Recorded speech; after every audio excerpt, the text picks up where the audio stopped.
দেশ থেকে বিদেশ, খেলা থেকে বিনোদন, সব ধরনের খবর নিয়ে আমি মিঠু শুরু করছি নজরের দুনিয়া।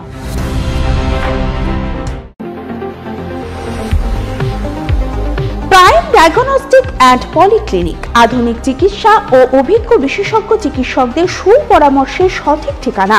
অর্থোপেডিক, জেনারেল ও ল্যাপ্রোস্কোপিক সার্জারি, স্ত্রী ও প্রসূতি রোগ, ইউরোলজি, কার্ডিওলজি, নবজাতক ও শিশু রোগ, জেনারেল মেডিসিন, সমস্ত রোগের বিশেষজ্ঞ চিকিৎসক এখানে বসছেন। মল, মূত্র, রক্তের সব রকম পরীক্ষা, এছাড়াও CT scan, digital x-ray, USG, echocardiography, doppler studies, uroflowmetry, সব রকম ছবি তোলা হয়। বিশদ জানতে ফোন করুন 9883929780 এই নম্বরে।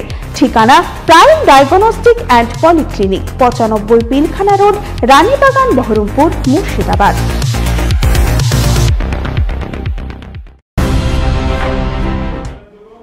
নিউ ইয়র্কে ঐতিহাসিক জয়ের পর প্রথম বার্তা কি জানালেন মামদানি, দেখুন। নিউ ইয়র্কের মেয়র নির্বাচিত হয়েছেন ডেমোক্র্যাট নেতা জোহরান মামদানি। ঐতিহাসিক এই জয়ের পর সমাজ মাধ্যমে প্রথম বার্তা দিলেন তিনি। নিউ ইয়র্কের বাসিন্দাদের ধন্যবাদ জানিয়ে তিনি বলেন, একসঙ্গে আমরা ইতিহাস করেছি, এবার কাজের কাজ শুরু করে দিতে হবে। আগামী 1 জানুয়ারি নিউ ইয়র্কের মেয়র হিসেবে শপথ নেবেন মামদানি। তিনি হবেন নিউ ইয়র্ক সিটির প্রথম মুসলিম মেয়র। পাশাপাশি নিউ ইয়র্কের গত 100 বছরের ইতিহাসে 34 বছর বয়সী মামদানি হবেন কনিষ্ঠতম মেয়র। নিজের এক্স হ্যান্ডেল একটি ভিডিও বার্তায় মামদানি তার পরবর্তী পদক্ষেপগুলির কথা তুলে ধরেছেন। প্রচারে যে প্রতিশ্রুতিগুলি তিনি দিয়েছিলেন সেগুলি বাস্তবায়িত করার কথা তিনি বলেছেন। পাশাপাশি তিনি জানিয়েছেন, শহরের সমস্যাগুলি সততার সঙ্গে নতুন দৃষ্টিভঙ্গিতে সমাধান করা হবে। মামদানি বলেন, 1 জানুয়ারি নতুন বছরে আমি মেয়র পদে শপথ নেব। নিউ ইয়র্কের জন্য একটি নতুন যুগের সূচনা হবে। আলোয় ভাসল গঙ্গা। দেব দীপাবলিতে বারাণসীর 88টি ঘাটে জ্বলল 15 লাখ প্রদীপ। ভারতীয় ঐতিহ্য ও আলোর রোশনায়ের মেলবন্ধন দেখল বারাণসী। বুধবার সন্ধ্যায় গঙ্গা নদীর 88টি ঘাট সেজে উঠল 15 লক্ষেরও বেশি মাটির প্রদীপে।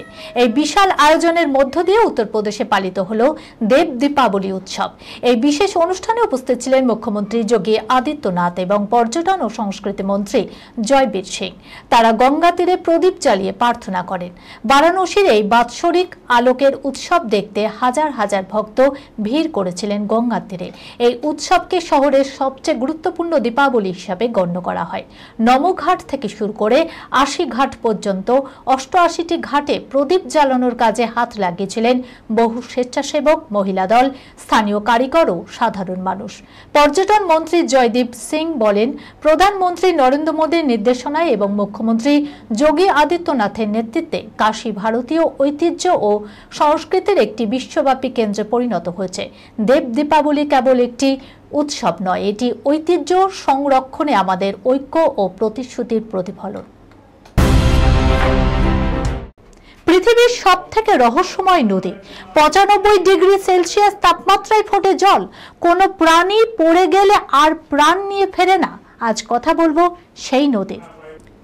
পেরুর আমাজন অরণ্যের গভীরে এমন একটি নদী রয়েছে যার একাংশের জল এতটাই গরম যে তাতে কোনো প্রাণী পড়লে জীবিত অবস্থাতেই সেদ্ধ হয়ে যায়। এই নদীর তীরে জলের তাপমাত্রা প্রায় 80 ডিগ্রি সেলসিয়াস থেকে 95 ডিগ্রি সেলসিয়াসের মধ্যে থাকে। কখনো কখনো এটি ফুটন্ত অবস্থাতেও পৌঁছে যায়। এতে পড়লে মাছ সঙ্গে সঙ্গে মারা যায়, আর ছোট স্তন্যপায়ী প্রাণীরা মাত্র কয়েক সেকেন্ডের মধ্যেই প্রাণ হারায়। স্থানীয়রা এই নদীটিকে বলে শানে টিম্পিসকা, যার অর্থ সূর্যের তাপে সেদ্ধ নদী। বিজ্ঞানীরা এখন নিশ্চিত করেছেন এটি কোনো বাড়িয়ে বলা গল্প নয়, বরং একটি প্রাকৃতিক ঘটনা যেখানে পৃথিবীর গভীর থেকে উঠে আসা গরম জলধারা নদীর জল এত উষ্ণ করে তোলে। শানে টিম্পাসকা নদী শুধু তার মারাত্মক উষ্ণতার জন্যই নয়, বরং তার অবস্থানের জন্যও অনন্য। সবচেয়ে আশ্চর্যের বিষয় হলো এই নদীটি এমন এক অঞ্চলে অবস্থিত যেখানে কোনো আগ্নেয়গিরি নেই।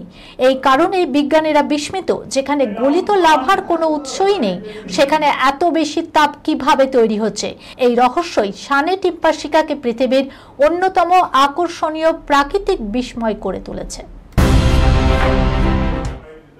ক্যাটরিনাকে মিস করছি, দিশাকে বাহুডোরে বেঁধে আচমকা কেন এমন মন্তব্য অক্ষয়ের?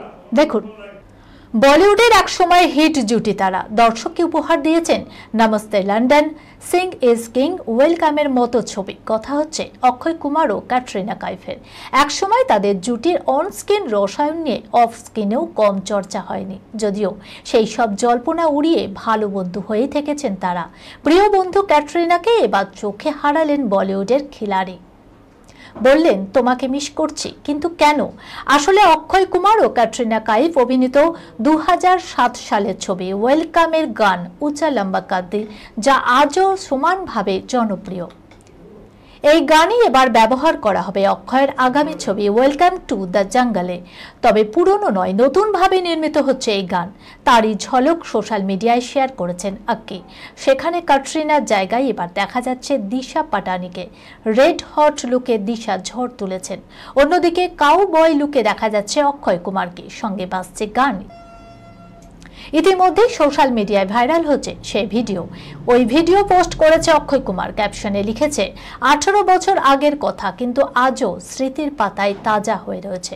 সব সময়ের পছন্দের গান, ভীষণ নস্টালজিক করে আমাকে। আমি এবং Disha Patani welcome to the jungle ছবি নিয়ে আসছি, তবে তোমাকে ভীষণ মিস করছি ক্যাটরিনা। এই খবরের সঙ্গে শেষ করলাম আজকের নজরে দুনিয়া। আপনারা দেখছেন টিভি 24 বাংলা, সংবাদ বিনোদন সারাদিন সারাক্ষণ।